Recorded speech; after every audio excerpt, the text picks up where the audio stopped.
चलिए हिस्ट्री में थोड़ा सा रिवीजन कर लेते हैं, ठीक है। पीछे के हम लोग कौन कौन से वंश पढ़ चुके थे, कौन कौन बेचैन हो की तर कौन कौन, जैन धर्म, अरे विदेशी आक्रमणकारी पढ़ रहे थे ना, तो फर्स्ट हिंद यवन, हिंद यूनानी, इंडो ग्रीक, फिर इसके बाद शक, फिर के बाद पहलव, कुषाण, यही पढ़े थे ना, 4 गो हम लोग पढ़ चुके थे। ज़्यादा क्या हुआ ठीक, अरे चलो ठीक है ना, चल चुप। चलो फर्स्ट हम लोग विदेशी आक्रमणकारी को देख रहे थे, ज़्यादा इंक डला हुई, विदेशी आक्रमणकारी को देख रहे थे हम लोग। क्वेश्चन मार्कर ले तो बड़ा बनू 25 रुपया कम लगा था। विदेशी आक्रमणकारी फर्स्ट हमारा था इंडो ग्रीक, फर्स्ट कौन था, इंडो ग्रीक, हिंद यूनानी, इसी को बोलते हैं ना, हिंद यूनानी। सेकंड कौन था, सेकंड कौन था, शक, कौनो शक। तीसरा का नंबर पहलव, पहलव एगो दूसरा हो जाएगा, ठीक ना, ये हमारा पहलव, पहलव है ना है। 4 नंबर हमारा है कुषाण। ये विदेशी आक्रमणकारी थे 4 गो, और इन लोगों के बारे में हम कल पढ़ चुके थे। इंडो ग्रीक के बारे में पढ़े थे। इंडो ग्रीक जो हेड इसका कौन होता है, बताया गया था कि जब चंद्रगुप्त मौर्य के समय यहाँ पर सिकंदर का एक सेनापति होता है सेल्यूकस निकेटर, और यहाँ पर सेल्यूकस निकेटर के बाद एंटियोकस करके बहुत सारे आते हैं आक्रमणकारी, और फिर इंडो ग्रीक जो होता है हिंद यूनानी, यहाँ पर डेमेट्रियस अटैक करता है ना, सबसे पहले यहाँ पर होता है, सबसे पहले डेमेट्रियस आता है। हिंद यूनानी में कौन आता है, डेमेट्रियस, ठीक ना। ये अटैकर फर्स्ट था हमारा डेमेट्रियस। फर्स्ट कौन था, जो सेकंड कौन था हमारा, मिनांडर। क्या हुआ, क्या, हेरोडेटस राजदूत रहे। हेरोडेटस आक्रमणकारी नहीं था, हेरोडेटस क्या था, राजदूत। ये था हमारा राजदूत, और ये जो थे आक्रमणकारी थे, अटैकर थे। इंडो ग्रीक सिंपल समझा, स्टार्ट हो दोनों का ड्रामा। चलो जो बैठो, जो बैठो सब, चलो तुम भी बैठो। देखो तो इंडो ग्रीक यहाँ पर देखिए, इंडो ग्रीक यहाँ पर डेमेट्रियस जो होता है सबसे पहले अटैक करता है, फिर मिनांडर। डेमेट्रियस अटैक करता है तो जीत जाता है कि हार जाता है, किसके साथ हारता है, ये पुष्यमित्र शुंग, पुष्यमित्र शुंग के साथ युद्ध करता है, और ये इसको क्या कर देता है, हरा देता है। और पुष्यमित्र शुंग किस वंश से संबंधित है, पुष्यमित्र शुंग किस वंश से, शुंग वंश से, दिमाग जानिएगा, शुंग वंश से, देख रहे लाइट ठीक है ना रहे, तो शुंग वंश से संबंधित है ये। 12 थप्पड़ नू की 5 अभी लाइट कवर जी। पुष्यमित्र शुंग जो होता है किस वंश के, शुंग वंश के। बताया जाता है मगध साम्राज्य में सबसे पहला ब्राह्मण शासक कौन था, पुष्यमित्र शुंग। और पुष्यमित्र शुंग डेमेट्रियस को क्या कर देता है, हरा देता है। फिर सेकंड आता है हमारा अटैकर कौन सा, मिनांडर, इसको भी क्या किया जाता है, हरा दिया जाता है। मिनांडर को हम लोग बोलते हैं मिलिंद, मिनांडर को क्या बोलते हैं हम लोग, मिलिंद, मिनांडर को बोलते हैं मिलिंद। और एक बुक लिखा जाता है कौन, मिलिंद पन, मिलिंद पन, मिलिंद पन, ठीक है, या पन हो ऐसे बोला जाता है। तो ये मिलिंद पन जो बुक था, मिनांडर जिसको बोलते हैं मिलिंद, और इसी के बुक था। और ये किसके साथ चर्चा कर रहा था, नागसेन के साथ चर्चा कर रहा था। नागसेन जो था कौन से धर्म के ज्ञाता थे ये, तो याद रखिएगा बौद्ध धर्म के, बौद्ध धर्म के क्या थे, अच्छे ज्ञाता थे ये नागसेन। इन्हीं को बोला जाता है नागार्जुन, किनको क्या बोला जाता है इनको, नागार्जुन। और ये बौद्ध धर्म में बात करता है, किससे बात करता है, मिनांडर से, ठीक ना। बताया जाता है कि मिनांडर को पुष्यमित्र शुंग हराया था, तो जा रहा था, तो यहाँ पर उसको बिठा गए नागसेन। अब नागसेन उसको बौद्ध धर्म के बारे में अच्छी तरीके से बताने लगे। और एक इन्हीं दो क्वेश्चन आंसर प्रश्न उत्तर के तौर पर लिखा गया है मिलिंद पानो। मिलिंद पानो जो बुक है किस तरीके से लिखा गया है, प्रश्न उत्तर। का हाल बा, तो हाँ ठीक बा, कौन से धर्म अपने लिए बड़ो, कहाँ से आयल बड़ो, ये सब ऐसे क्वेश्चन और फिर आंसर, इस तरीके से ये बुक लिखा गया है, ठीक ना। मिलिंद पानो किसके किसके बीच क्वेश्चन आंसर, तो याद रखिएगा मिलिंद या मीनांडर और नागसेन या नागार्जुन, दोनों के दो नाम, मीनांडर, मिलिंद, नागसेन, नागार्जुन, ठीक ना। इन्हीं के बीच ये बुक है मिलिंद पानो, ठीक ना। अब यहाँ पर देखिए, तो इतना याद रखना है। पुष्यमित्र शुंग में बता रहे हैं कि पुष्यमित्र शुंग का बेटा आता है कौन सा, अग्निमित्र। कौन आता है पुष्यमित्र शुंग के बाद, अग्निमित्र। और इनके बीच किस रानी के बीच प्रेम प्रसंग होता है, मालविका। कौन सा, मालविका। मालविका अग्निमित्र, मालविका अग्निमित्र बुक होता है। मालविका और अग्निमित्र के बीच जो होता है लव स्टोरी होता है, और ये लिखते हैं हमारे कौन से, कालिदास। याद रखिएगा कौन से लिखे हैं, कालिदास। कालिदास की और भी बुक है, ही करबा लाटबाजी अब संत रहना तब, ऋतु संहार, याद रखिएगा। सेकेंड मेघदूतम, ठीक ना। थर्ड ऋतु संहार, मेघदूतम, और भी बहुत सारा बुक है इनका, लेकिन ये इंपॉर्टेंट है, याद रखिएगा। कालिदास के मालविका अग्निमित्र, जिसमें अग्निमित्र और किसके बारे में चर्चा है, मालविका के बारे में। मालविका पूछेगा ये कहाँ की राजकुमारी थी, मालविका कहाँ की राजकुमारी थी, तो याद रखिएगा विदर्भ की। कहाँ की, विदर्भ, जो अभी कहाँ पर है, महाराष्ट्र। वर्तमान में कहाँ पर है, विदर्भ, महाराष्ट्र। विदर्भ एक क्रिकेट शायद टीम भी है, विदर्भ महाराष्ट्र की अभी, ठीक ना। तो विदर्भ कहाँ पर है, महाराष्ट्र में। और वहीं पर जंग हो रहा था दो राजाओं के पुत्रों के बीच, दो राजकुमारों के बीच राजगद्दी के लिए जंग हो रहा था। ये इसका फायदा उठाता है पुष्यमित्र शुंग, और किसको भेज देता है, अग्निमित्र को। और अग्निमित्र जाता है कहाँ पर, विदर्भ महाराष्ट्र में, और यहाँ पर जीत जाता है, भी जीतता है। यहाँ पर इन दोनों के बीच युद्ध हो रहा था, तो हाँ लगभग हरा देता है इनको, विदर्भ को हरा देता है। और यहाँ की जो रानी होती है मालविका, इनसे प्रेम प्रसंग चलता है, और यही लिखते हैं कौन, कालिदास, ठीक है। और ये हो जाता है मालिका अग्निमित्र। बताया जाता है कि पुष्यमित्र शुंग में कितने शासक हुए, पुष्यमित्र शुंग वंश में या शुंग वंश में कितने शासक हुए, 10। 9वां बतैले रही कौन थे, 9वां भागभद्र, भागभद्र, हाँ बतैले रही, भाग जा 9 2 11 बोला था ना, तो भागभद्र कौन थे, 9 नंबर के थे। और बताया गया था हमारा लास्ट अंतिम बोले जाएगा कि शुंग वंश के अंतिम शासक कौन था, शुंग वंश के अंतिम शासक कौन था, देवभूति। शुंग वंश के अंतिम शासक हमारा हो जाता है देवभूति। घर पर ऐसे ट्राई कर रहे हैं आप लोग, सुनो पहले, घर पे ऐसे ही लिखना है, जा याद पर गीता था लिखे के बाद कॉपी में। तू क्या करत रहो, कहा अंतिम शासक कौन होता है, देवभूति। और देवभूति की हत्या कौन कर देता है, बताया गया था ना, भूत को कौन मारेगा, भगवान। और भगवान कृष्ण जी, कृष्ण जी के बाबू कौन हो जाएंगे, वासुदेव। देवभूति को कौन मार देते हैं, वासुदेव। यहाँ पर पुष्यमित्र शुंग के बारे में और आपको कुछ याद रखना है कि भरहुत स्तूप, बतले रेनू, महाराष्ट्र में, दिमाग जगह महापागल, कहाँ,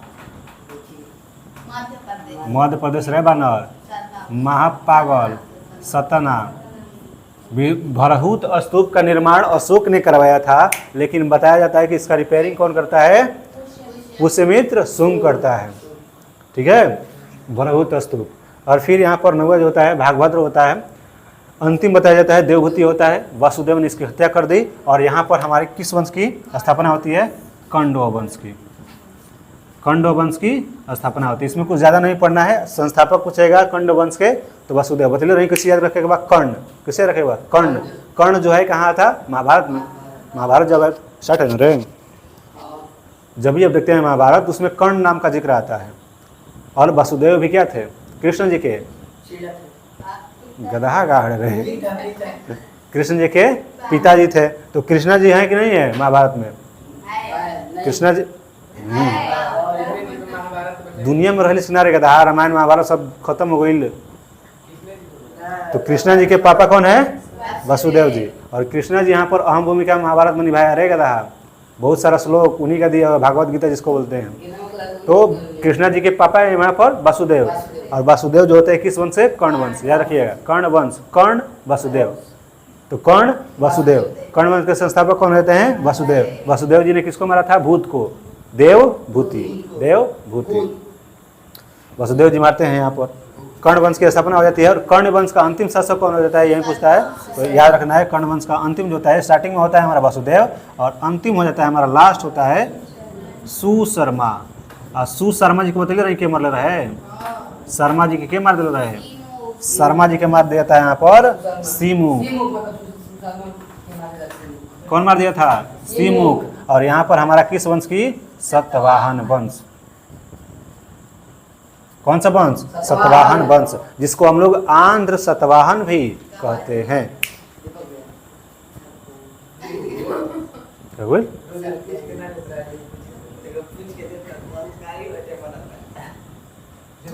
बना सिमू के यहाँ पर क्या होता है? सतवाहन वंश के संस्थापक होता है। अब देखिए यहाँ पर सीमुख क्या क्या काम करवाया था? कुछ करवाया था सीमुख? क्या करवाया था?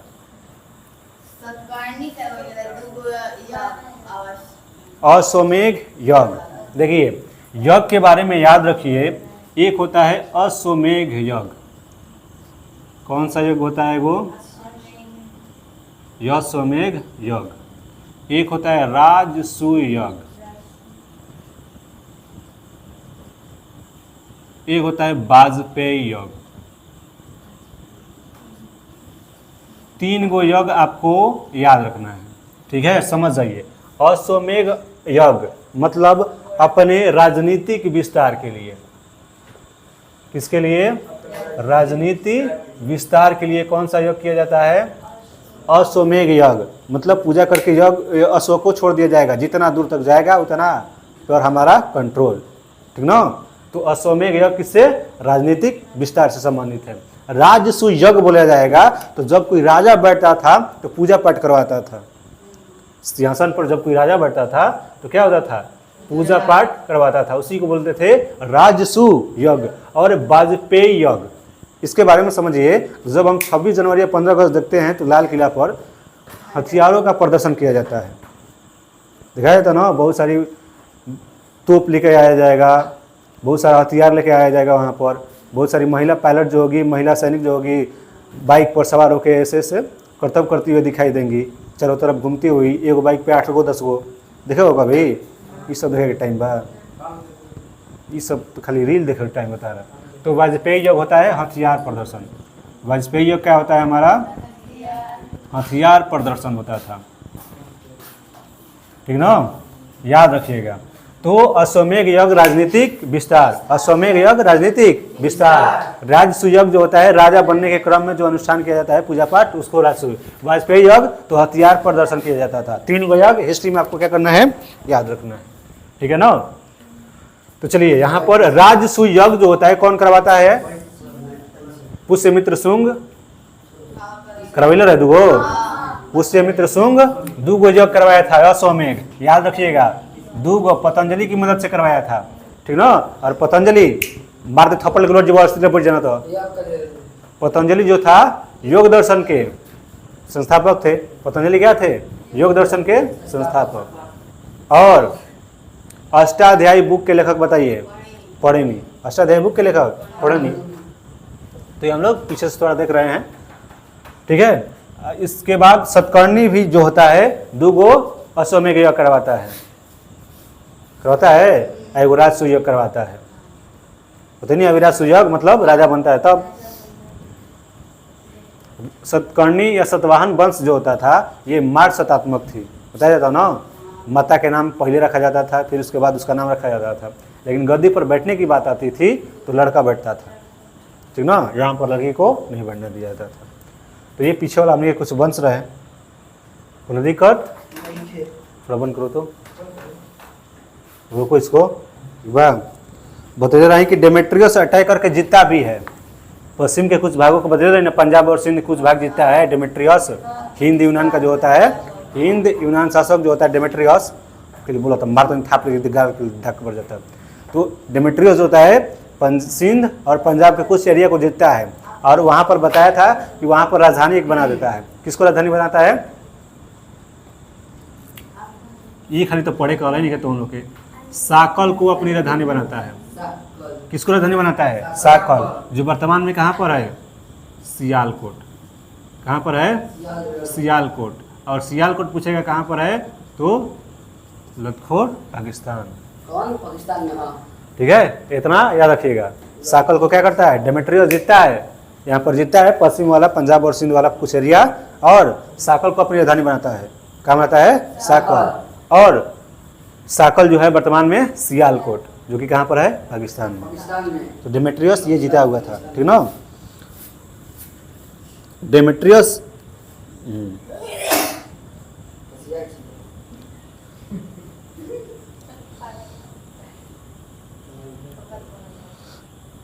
मिनांडर का बताया जाता है कि सर्वाधिक सिक्का कहाँ पर मिला था? कल बतले रही, मिनांडर का सर्वाधिक सिक्का कहाँ पर मिलता है? बतले मिनांडर बतले रहे कौन रहा है? अभी तो डेमेट्रियस रहे, डेमेट्रियस। ठीक है, सेकेंड अटैकर था हमारा मिनांडर, जिसको मिलिंद बतनी है अभी, मिलिंद बोला जाता था। और इसका अधिकतर सिक्का जो है, अधिकतर इसका सिक्का कहाँ पर मिलता है? तो याद रखिएगा गुजरात। कहाँ पर मिलता है? गुजरात के भड़ौच में। गुजरात के भड़ौच, गुजरात के भड़ौच में मिलता है किसका? मिनांडर का सिक्का, जिससे लगता है कि गुजरात में इसका अस्तित्व था, गुजरात में ये था, कुछ दिनों तक शासन भी किया होगा वहाँ पर, तभी ना सिक्का चलाया।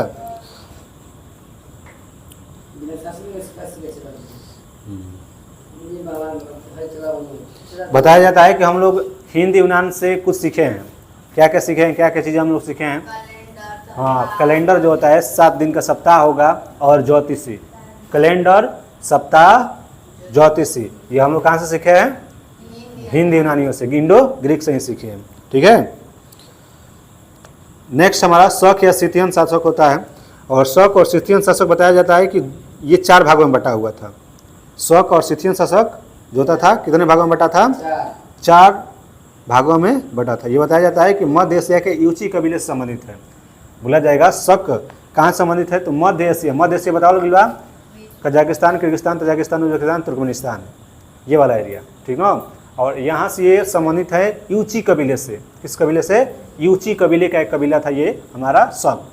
और ये जो होता है बोलन दरा से भारत में आता है। बोलन दरा से कहाँ से आता है? भारत में। इसके 4 गो केंद्र था, 2 गो उत्तर में, 2 गो पश्चिम में। उत्तर में जो 2 गो केंद्र था, एक था तक्षशिला और मथुरा। कल याद कर रही, एक था हमारा तक्षशिला और एक होता है हमारा मथुरा।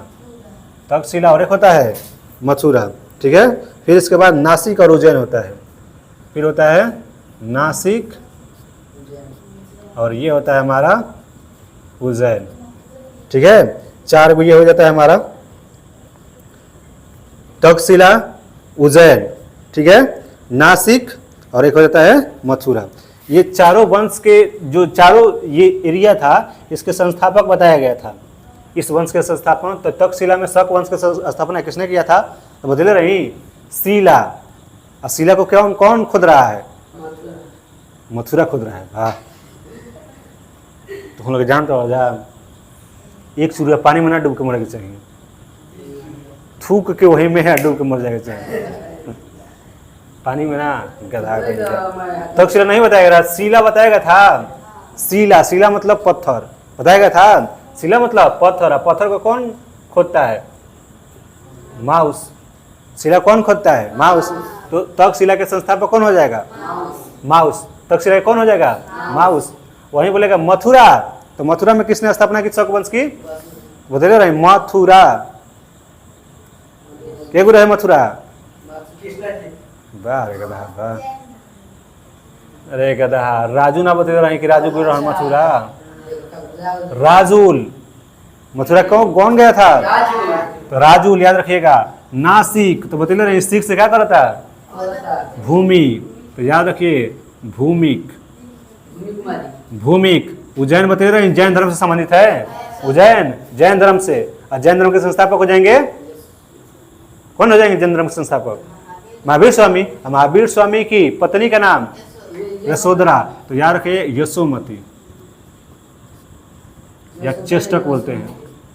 हो गई हमने के शक वंश के। शक वंश के संस्थापक नहीं पूछेगा। शक वंश जो था 4 भागों में डिवाइड था हमारा, तो एगो कोई नहीं है।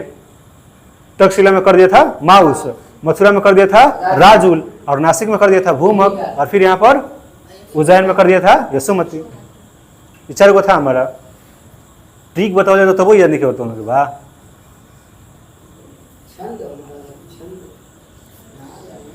बताया गया था कि विक्रमादित्य 4 जो होता है विक्रम संवत की क्या किया था इन्होंने शुरुआत किया था। और मथुरा के जो शक शासक थे कौन? राजुल। इसी को कौन हरा दिया था यहाँ पर? विक्रमादित्य 4। और विक्रमादित्य 4 इसको हरा देता है, और यहीं से हमारा शुरू हो जाता है कौन? विक्रम संवत। क्या शुरू होता है? विक्रम संवत। बताया जाता है विक्रम संवत कितना को बोला जाएगा, कितना ईस्वी को? 58 ना सुधर भाई तुम लोग ना, मौत आवाज क्या है कि तेरा होता है 58 ईसा पूर्व। 57 होगा, क्या होगा? 57 ईसा पूर्व। ये क्या होता है? विक्रम संवत। और हम लोग जो मानते हैं कौन सा संवत? विक्रम संवत। और विक्रमादित्य यहीं से एक उपाधि हो जाती है। बताया गया था ना कल कि विक्रमादित्य किसको दिया जाता था? शक्तिशाली राजा को। जो बताइए निकाल कुत्ता वाला, तो जो शक्तिशाली राजा काम करता था उसको क्या बताया था? विक्रमादित्य। और सबसे शक्तिशाली विक्रमादित्य का उपाधि जो था किसको मिला था? नहीं बताया गया था रे? चंद्रगुप्त द्वितीय रे कदा। चंद्रगुप्त द्वितीय को दिया जाता है। चंद्रगुप्त द्वितीय किस वंश से संबंधित है? गुप्त वंश से। सबसे विक्रमादित्य जो होता है बोला जाता है चंद्रगुप्त द्वितीय को। अब यहाँ पर विक्रम संवत की शुरुआत होती है 57 ईसा पूर्व में। शक संवत बताया जाता है 78 ईस्वी की पूर्व। 78 ईस्वी पूर्व, 78 ईस्वी में होता है शक संवत। शक संवत जो होता है याद रखिएगा, शक संवत होता है हमारा 78 ईस्वी में। और विक्रम संवत बोले तो 57 ईसा पूर्व, यानी कंफ्यूजन नहीं, कंफ्यूजन। हाँ चलिए ठीक है, आगे बढ़िए। यहाँ पर हम लोग जो मानते हैं विक्रम संवत के अनुसार मानते हैं। क्या मानते हैं? विक्रम संवत। तो अभी जो हमारा 2026 चल रहा है, कल गणना किए थे ना हम लोग, 57 साल इसमें ऐड कर देना है। 57 एकड़ में ऐड कर दिया 26 में, ठीक है। चलिए आगे देखिए, हमारा ये हो गया, हमारा शक वंश हो गया, क्यों? शक। चलिए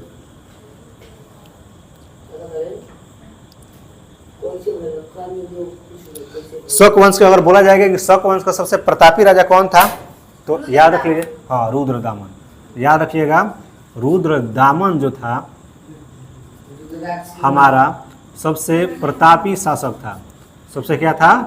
प्रतापी शासक। किस वंश का था भाई? किस वंश का था? अरे रुद्रदामन किस शासक का? शक वंश के। दिमाग इजा रखा बंदर। शक वंश के क्या हो जाए? रुद्रदामन। याद रखियो, रुद्राक्ष पहना जाता है ना, तो सबसे अच्छा माला, बरियार माला क्या होता है? रुद्राक्ष। ठीक है, रखियो, सबसे बढ़िया माला, सबसे अच्छा माला कौन हो जाएगा? रुद्राक्ष। क्यों शक भाई में? बिल्कुल क्यों नो शक नहीं किया। सबसे बरियार माला क्या हो जाएगा? रुद्राक्ष। क्यों शक नहीं किया? अरे समझ में? तो शक का सबसे प्रतापी हो जाएगा रुद्रदामन, सबसे बरियार प्रतापी।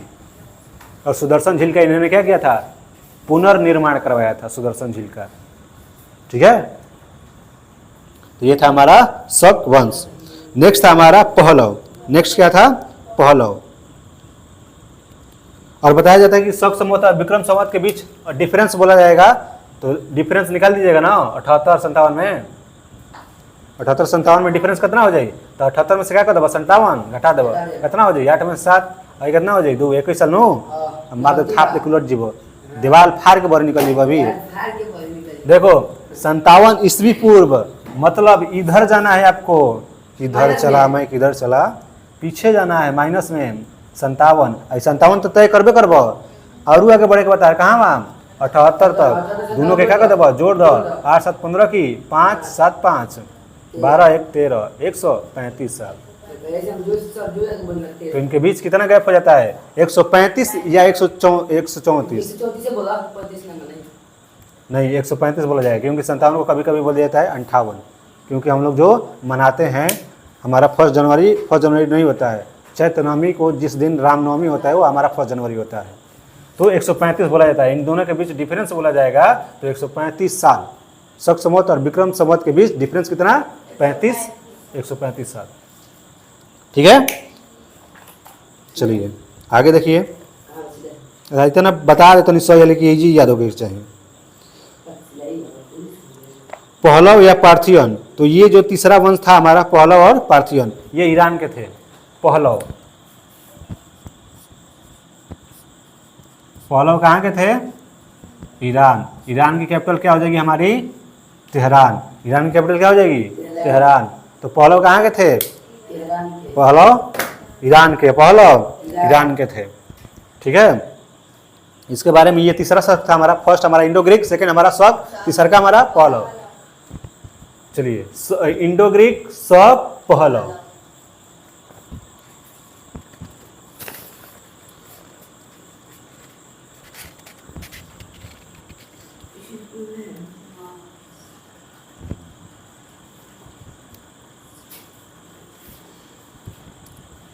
देखिए यहाँ पर पहलव जो थे पश्चिम भारत, मौर्योत्तर काल में पश्चिम भारत में 2 गणराज्यों का उदय हुआ था, योधोदय और मालव। हो गए 10 बजे लेवल लगे। रुद्रदमन और यहाँ पर योधोदय और मालव 2 भागों में। योधोदय में ही भारत में सर्वाधिक कार्तिकेय कुमार की आरंभ की गई, और मालव यहाँ पर ज़्यादा याद नहीं रखना है। मालव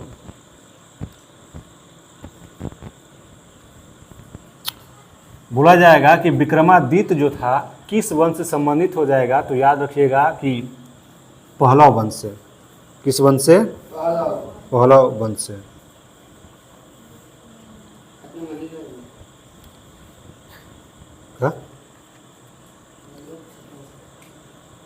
ठीक है, विक्रम संवत को 2 और नामों से जाना जाता है। फीस 0 रुपया, आके बैठना है, जाना है।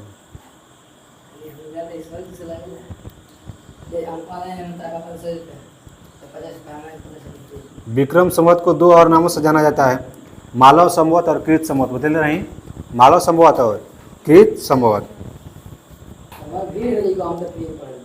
फ्री में पढ़े के बाद समाज कल्याण कर रहा बनी।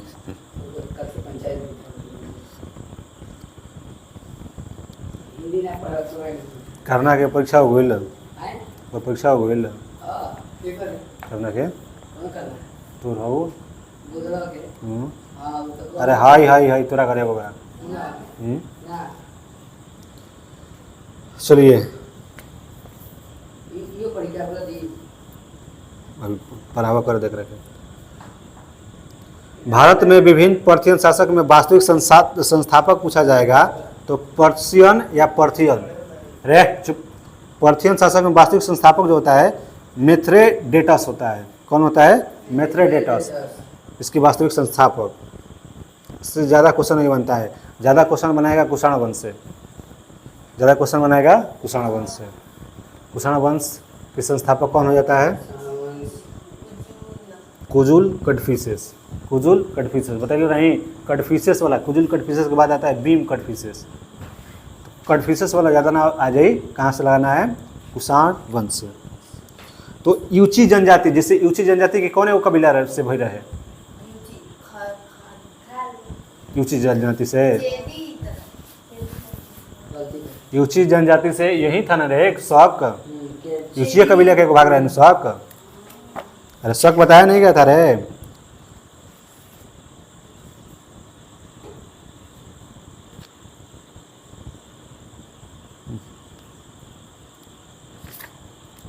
चलिए देखिए, यूची कबीले का एक भाग था और इसी के 5 भागों में एक भाग था कौन सा? हमारा कुषाण वंश। और इसके संस्थापक कौन था? कुजुल कटफिसेस। कौन सा? कुजुल कटफिसेस।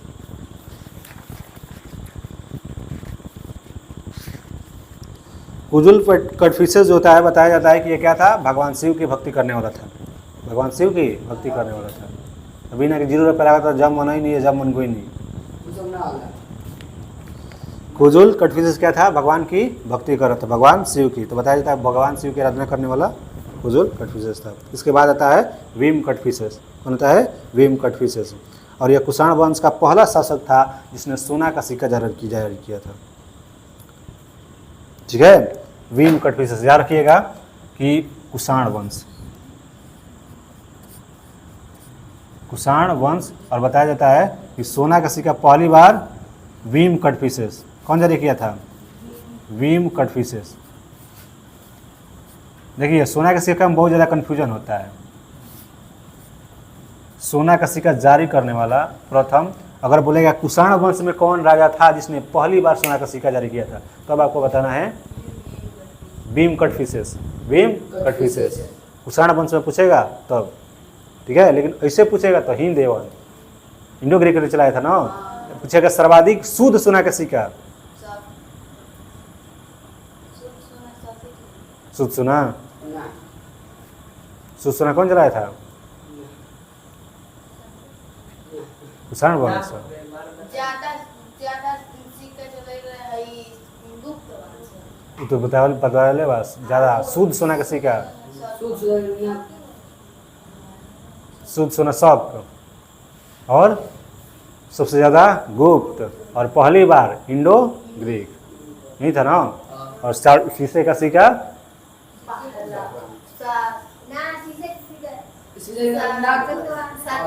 सतवाहन, शीशा सतवाहना बता रहे, शीशा दोनों लगल बा, सतवाहन शीशा। और वो कहाँ से आता था? इटली के रोम से आता था।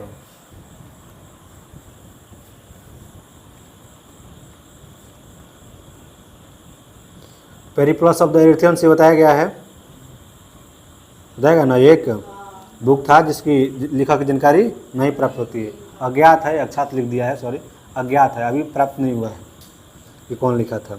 मानसून शब्द कौन सा भाषा की शब्द है? अरबी भाषा का शब्द है मानसून। अरबी भाषा का शब्द क्या है? मानसून। नाशपाती की खेती पूछा जाता है तो किस के काल में? कनिष्क के काल में क्या हुआ था? नाशपाती की खेती। कनिष्क के काल में ही 3 गो शैली प्रसिद्ध होता है, गंधार, तक्षशिला और मथुरा। गंधार, तक्षशिला और मथुरा। बताया जाता है गंधार शैली में क्या हुआ था? बौद्ध धर्म की मूर्तियाँ बनी थी, बताया था ना। बौद्ध धर्म की मूर्तियाँ कहाँ पर? तो गंधार शैली में। वहीं बोला जाएगा जैन धर्म और बौद्ध धर्म दोनों से संबंधित है। मथुरा, मथुरा भारतीय रहा था। तक्षशिला ना अमरावती, अमरावती शैली थी। गंधार, मथुरा, अमरावती। अमरावती में क्या हुआ था? भारत के जितने भी हिंदू देवी देवता थे, भारत के जितने भी हिंदू देवी देवता थे, उनकी मूर्ति बनाने का काम किया गया था। किसमें? अमरावती में। ठीक है, बोलो भारत का आइंस्टीन किसे कहा जाता है? भारत का आइंस्टीन नागार्जुन को सापेक्षिकता का सिद्धांत इन्होंने दिया था। नागार्जुन। सबसे महान शासक कुषाण वंश में जी कनिष्क, कनिष्क, कनिष्क कहाँ बा? कानी, कानी हो नो, कानी, क्या बतानी? कानी है इसक बकनो, कानिष्क याद रखिए। कनिष्क, कनिष्क, कनिष्क। कुषाण वंश में सबसे प्रतापी कनिष्क। शक वंश में सबसे प्रतापी रुद्रदामन। कौन शक? रुद्र। तो रुद्रदामन में सबसे प्रतापी, शक वंश में सबसे प्रतापी रुद्रदामन। कुषाण वंश में बोलेगा तो कनिष्क। कनिष्क ने ही कौन सा जारी किया था संवत? शक संवत। कनिष्क ने क्या किया था? शक संवत। और विक्रम संवत किसने? विक्रमादित्य 4, विक्रमादित्य 4। और विक्रमादित्य उसी समय से क्या हो जाती है? उपाधि। विक्रमादित्य क्या होती है? उपाधि। ये हो गया हम लोगों का। नेक्स्ट अब हम लोग चलेंगे संगम काल में। किसमें काल में? संगम काल। ये 3 दिन चल गुली, जितना भी पीछे का हुआ है। शुंग वंश, फिर शुंग वंश के बाद कंड वंश ना, कंड वंश के बाद सातवाहन वंश, सातवाहन वंश के बाद आप चल रही विदेशी आक्रमण में चलनी है जा। हाँ छेदी को लास्ट में रहे थोड़ा सा खारवेल वाला। फिर हमने के इंडो ग्रीक पढ़ लेने जा। इंडो ग्रीक के बाद कौन है लसन? शक। शक के बाद पहलव। शक के बाद पहलव। पहलव के बाद कुषाण। लाइन वाइज दिमाग में डालते रहिए आप, बार बार 2-3 घंटे 1 घंटा जरूर कॉपी पे लिखिए। एग्जाम में कोनो फायदा नहीं खे, तो आवते रह जाते रह, जिंदगी भर याद ना हुई। तो जितना जल्दी हो सके कॉपी पे लिखना। कतनों काम पड़ा था 1 घंटा जरूर लिखो कॉपी पे। जा दिमाग में आता कॉपी खोलो और जो जो याद किया हो, जो जो पढ़े हो, उसको पहले कॉपी पे लिखना स्टार्ट करो। पहले कौन सा? अगर हम लोग मौर्योत्तर काल में जाते हैं तो पहले आता है हमारा शुंग वंश। शुंग वंश के बाद आता है हमारा कंडव वंश। कंडव वंश के बाद आता है हमारा सतवाहन वंश। सतवाहन वंश ये खत्म हो गया, मौर्योत्तर काल खत्म हमारा। अब विदेशी आक्रमण के बारे में पढ़ते हैं। किसके बारे में? विदेशी आक्रमण। विदेशी आक्रमणकारी में फर्स्ट हमारा कौन सा वंश हो जाता है? Indo Greek. फर्स्ट होता है हमारा Indo Greek. First Indo Greek, second शक, सेकेंड शक, तीसरा जो होता है पहला होता है, और चौथा जो होता है कुषाण होता है। और कुषाण वंश के शासक बोला जाएगा प्रतापी शासक शक्तिशाली, तो बोला जाएगा कनिष्क। अगर बोला जाएगा शक वंश के प्रतापी रुद्रदामन। बताया गया 4 भागों में शक जो था डिवाइड था। कौन कौन सा? तक्षशिला, मथुरा, उज्जैन, नासिक। तक्षशिला, मथुरा, उज्जैन, नासिक। बोला जाएगा तक्षशिला के संस्थापक कौन था? तो तक्षशिला के माउस। तक्षशिला के माउस। वहीं बोला जाएगा उज्जैन के यशोमती। उज्जैन के यशोमती। मथुरा के राजुल। मथुरा राजुल, तो मथुरा के राजुल। और एगो हाँ नासिक के भूमि। याद हो गई? तो बस इतना ऊपर ऊपर हमने के याद कर लीजिए। रिवीजन हो गई एक बार फिर से। जो जो इम्पोर्टेंट था एक बार फिर से हम लोग पढ़ लिए। ये तीसरा क्लास था विदेशी आक्रमणकारियों का। विदेशी आक्रमणकारियों का समझे? तो पीछे हम रिवीजन कर लिए हैं। मतलब हम लोग पढ़ चुके हैं कहाँ से? वेद से स्टार्ट करनी जा, और वेद से स्टार्ट करके अब खत्म कर चुके हैं विदेशी आक्रमणकारी तक। अब आगे पढ़ेंगे दक्षिण भारत के इतिहास, संगम काल के बारे में पढ़ेंगे आप। फिर इसके बाद गुप्त साम्राज्य पढ़ेंगे। ठीक है? लुसेंट में दिया है पहले संगम काल, मतलब दक्षिण भारत में चोर, चेर, पांडव, इन सब के बारे में हम लोग पढ़ेंगे। इनका संकेत जानेंगे। कर्ण की पूजा, पत्नियों की पूजा की जाती थी यहाँ पर, स्त्रियों की, जब पढ़ेंगे आप लोग संगम काल तो कर्ण की पूजा जिसे कहा जाता था। मतलब हमारी स्त्रियों को उस समय क्या हो जाता था? सामान से भी अधिक दर्जा दिया जाने लगा। तो एक समय हम लोग पढ़े थे कि उनको वेद या पुराण सुनने नहीं दिया जाता था, और एक तरफ हम लोग देख रहे हैं कि उनको पूजा किया जा रहा है। ठीक ना? तो इतिहास यहीं पढ़ने का आपको अच्छी तरीके से समझ पाएंगे कि कब, कहाँ और किसको सम्मान दिया गया, किसको हटाया गया, कहाँ से हमारी जाति प्रथा शुरू हुई। जाति प्रथा पढ़े हो ना 4 प्रकार से ऋग्वेद में। 10वां जो मंडल है सूक्त, पुरुष सूक्त, इसमें 4 भागों में बांटे हैं, लेकिन ये कर्म के आधार पर था हमारा। ऋग्वेद को 2 पार्टों में डिवाइड किया था, उत्तर वैदिक, ऋग वैदिक। तो उत्तर वैदिक में जो होता है महिलाओं को उतना सम्मान नहीं दिया जाता है, और वहाँ से जाति भी व्यवस्था जो होती है हमारी जन्म के आधार पर हो जाती है। लेकिन जब हम लोग पढ़ते हैं ऋग्वेद के ऋग्वैदिक काल, तब इसमें क्या हम लोग देखते हैं, यहाँ पर महिलाओं को बहुत सम्मान दिया जाता था। सती प्रथा बिल्कुल खत्म था, सती प्रथा नहीं था। जिसकी पति मर जाता था वो देवर से शादी कर सकती थी, सभा और समिति दोनों में बैठ सकती थी हमारी स्त्रियाँ। तो यहाँ पर सम्मान दिया जा रहा था। उत्तर वैदिक काल जैसे आते हैं उनकी सम्मान में थोड़ी सी कमी की जाती है। और वहीं देखते हैं आप पुष्यमित्र शुंग के समय तो मनुस्मृति बनाई जाती है, और मनुस्मृति में कहा जाता है कि स्त्रियों को स्वतंत्र रहने की आज़ादी नहीं थी। 9वां अध्याय 3रा श्लोक कहा जाता है कि स्टार्टिंग में जो होता है अपने पति के संरक्षण में होती है, अपने पिता के संरक्षण में होती है, फिर पति के संरक्षण में हो जाती है। मतलब स्वतंत्र स्त्री को नहीं छोड़ना चाहिए। मनुस्मृति में बहुत सारी महिलाओं के बारे में से पाबंदी लगाया गया है। तो इतिहास से हम कुछ सीख रहे हैं। तो इतिहास इसलिए पढ़ा जाता है कि सीखिए पीछे से क्या क्या हुआ है इतिहास में। इति और हास। हास मतलब बीती हुई बातों को याद करना। इति मतलब बीती हुई, और हास मतलब बीती हुई बातों को याद करना। समझ में? कहाँ से ब्राह्मणों को भूमि दान दिया जाने लगा, पढ़े आप लोग ना? कहाँ से स्टार्ट किया गया? सतवाहन वंश से भूमि दान दिया जाने लगा। शुंग वंश से,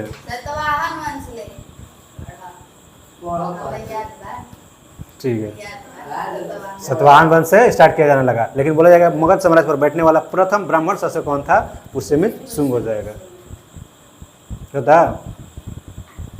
तो ये पीछे से एक बार फिर से रिकॉल कीजिए, फिर से एक बार पेज पलटिए। अब सिर्फ पेज पलटना है, रोज पेज पलटिए, रोज अपना मन याद हो जाए, कुछ करे के नहीं के, रोज खाली पेज पलट के देखे के बाद, पढ़े के बाद, अभी ना कि अंदर घुसा देवे के बाद एकदम गोली जैसे मार देवे के बाद अंदर। पेज पलटना है, पेज पलटते रहिए, पढ़ते रहिए, जैसे कहानी पढ़ा जाता है। अजी पढ़ के दिया जे मंगल ग्रह पे सेल बड़ा इजे रहलो नो, तो नर्सरी से LKG में बड़ा, कोना क्लास में बड़ा? हां हम्म,